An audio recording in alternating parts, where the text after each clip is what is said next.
2026 Barcelona Grand Prix. Charles Leclerc arrived in qualifying hoping to fight for pole position. Instead, he found a wall. The wall remained undefeated, and somehow that wasn't even the worst part of his weekend. We'll get back to that later. Meanwhile, George Russell secured pole position and began imagining himself standing on the top step of the podium. Fastest car, clean air, perfect track, everything was going according to plan. And then Kimi Antonelli arrived. Now, Kimi wasn't trying to overtake George. He wasn't trying to crash into George. He simply decided that George would no longer be allowed to have personal space.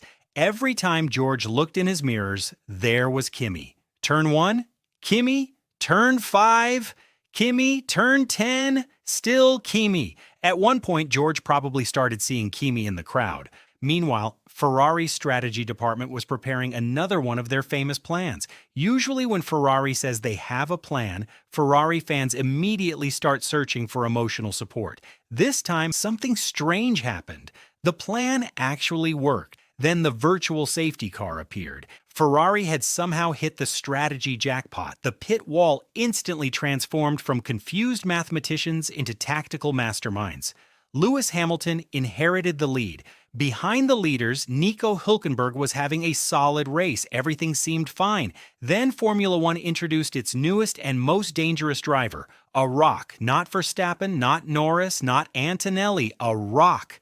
A piece of gravel launched into Hülkenberg's car and ended his race. Meanwhile, Alex Albon was conducting his own race strategy. By the end of the Grand Prix, he was 8 laps behind the leaders. 8. At that point, he wasn't racing anymore. He was attending the event. Then there was Alpine. Somehow, both Alpines finished in the points. Back at Ferrari, celebrations had already begun. Lewis was leading comfortably. The team slowly started realizing they might actually win this race. Nobody wanted to say it out loud, because every Ferrari fan knows that saying "we've got this" is the fastest way to lose a race. But the Ferrari disaster never arrived. No strategy mistake, no pit stop catastrophe, no mysterious radio message, nothing, just a clean race.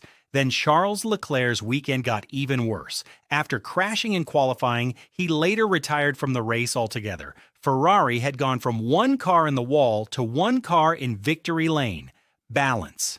At the front, Antonelli's pursuit of George finally came to an end. Not because George escaped, not because Kimi gave up, because Kimi's car developed technical problems and retired. George finally checked his mirrors. No Antonelli, just empty track. Lewis crossed the finish line and secured victory for Ferrari. Italy immediately entered a national state of happiness. And somewhere a Ferrari fan cried tears of joy after forgetting what joy felt like. To make things even more British, George Russell finished second and Lando Norris finished third. So what did we learn today? Lewis Hamilton still remembers who he is. The end.